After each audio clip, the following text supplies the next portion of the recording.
The Hawkesbury River, New South Wales, Australia. One of the most beautiful waterways in the world. But once a year, it becomes the venue for an internationally renowned event. The Bridge to Bridge, a 68-mile endurance race for ski boats and skiers. This is a film about the race, and we think that the event really justifies its place as the biggest ski race in the world.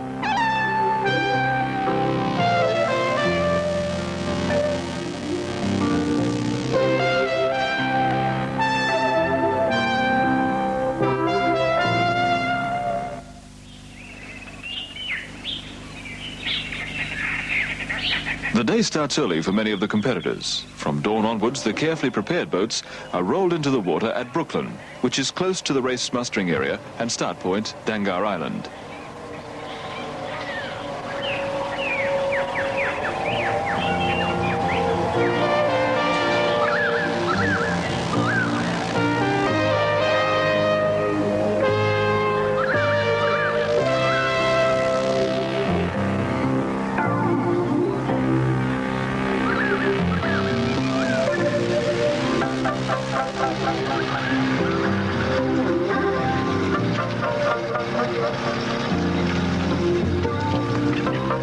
It makes a lot of sense to arrive early, too.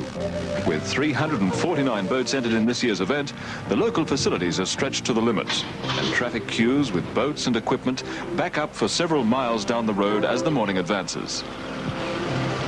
For many, it will have been a long night already, with support teams working right through the night, taking boats and motors apart, reassembling and checking every component.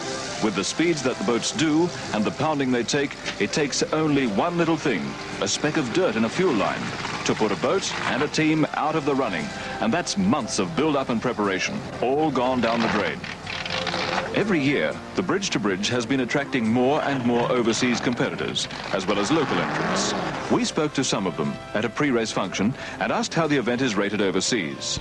This race is known worldwide. Everybody wants to know about it in England and Europe. Everybody wants to know what it's like and what happens. So there's Belgians and Italians here this year, coming over from Europe. It's the first time they've been. Skiing behind the tunnel hull boat, Midnight Flyer, in this year's race, is the current European champion from Belgium, Danny Bertel.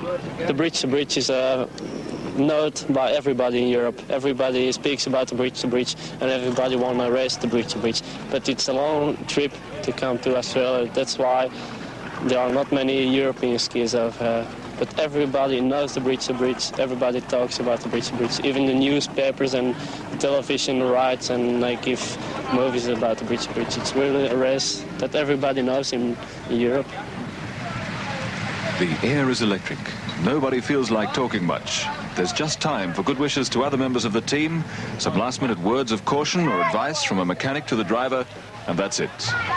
But it's not just a race for the top-class skiers. Within the same event, and racing over the same piece of water, are classes for over 50s, families, and children. These entrants are typical of the other sort of enthusiast competitors. Because we've got 3 generations skiing. I've got a son and a daughter-in-law behind, a grandson behind Status, and a granddaughter behind Discriminator, and I'm skiing behind Solution, and I'm scared stiff. The hottest competition in the race, though, comes with what's called the superclass. Unlimited capacity inboards and outboards competing against one another with a view to taking out the fastest overall time. In the old days, the course used to be covered in something like 90 minutes. This year's times are tipped to go under the 40 minutes, which means averaging a speed of about 90 miles an hour, and with top speeds on the straights going in excess of 100 miles an hour. In the superclass, the stakes are really high. Norm Griffin, for example, a twice winner of the event in the past, has built a new $30,000 inboard, Louise J. We asked him about his chances. We've gone it pretty thoroughly. We have a boat, I'd say, that is capable of winning and setting a new record. We have a motor that's been built specially for it. It's capable. We have 2 skiers that are also capable of winning. But you have to get it all together on the day. There's some good opposition. There's Bullet One, there's Assassin, there's Firebird, Missile. There's Buckshot from Queensland. There's a real lot of good crews, and everything just has to go right for you on the day. And that's what it is getting it all together and not getting carried away and pushing the skiers too hard. You have to have kind of like flying an airplane, have it filling in the seat of your pants, as the saying goes. As race time gets closer, the pace gets even more intense on the ramp as the late arrivals hurry to get their boats into the water. Then it's boats, skiers, equipment, everything across to Dangar Island for a briefing and then the starts.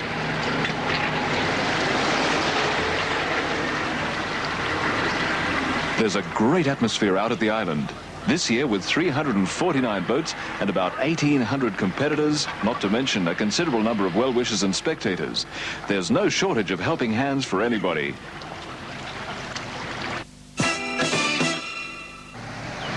A skier in racing rig can look pretty helpless. This is because of the foot mounts required for really high-speed skiing. Once his feet are locked into these, there's no way of getting out of them till the end of the race.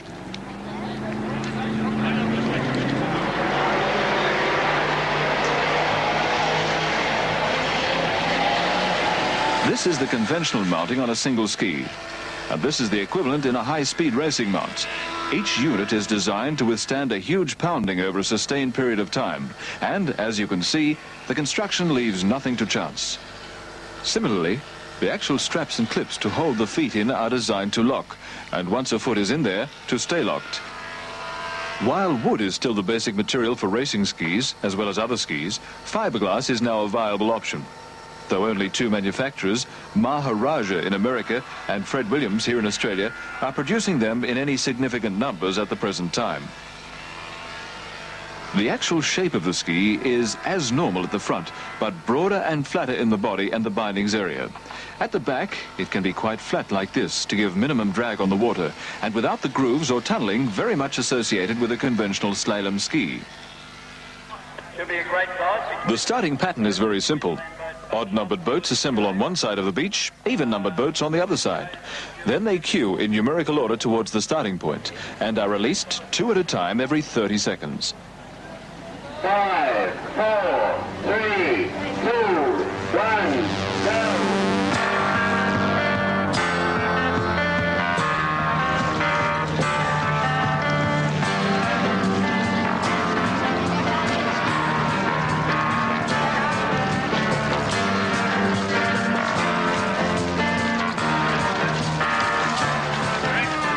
Well, if they run up as hard as they did last year, which I think's pretty good, this boat here, like Normie Griffin's boat, Louise J, that'll run up on the 100-mile-an-hour mark.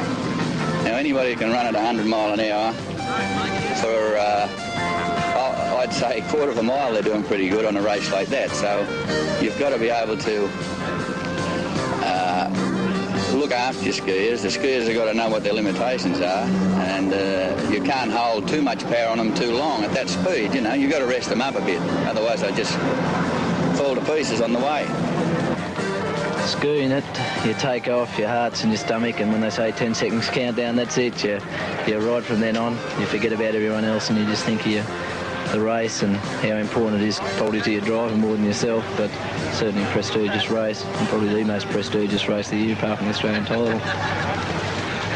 Our maximum speeds in Belgium are 75 to 80 miles an hour, but that's our maximum speeds. But when you heard that they ski in Australia on speeds of 100 miles an hour, it's really a lot faster. Especially when you're going after the 60 mile, every mile that you're going fast is very difficult for us. The real action is with the big boats in the super class. 13 specially selected boats make up this class, and it's from these 13 that the outright winner will come. In the past, this area has been dominated by the large-capacity supercharged inboards. But these days, the number of highly developed fuel-injected outboards have become very much forces to be reckoned with. There are changes for skiers too, where Australian techniques are used by overseas entrants. We're still learning a lot, really, because until 3 years ago, we didn't learn to wrap. You know, ski with the hands behind the back. We've been skiing hands over front, so we're still learning, really. The bridge to bridge has been running for some 19 years now, and over the years the times have been getting faster and faster.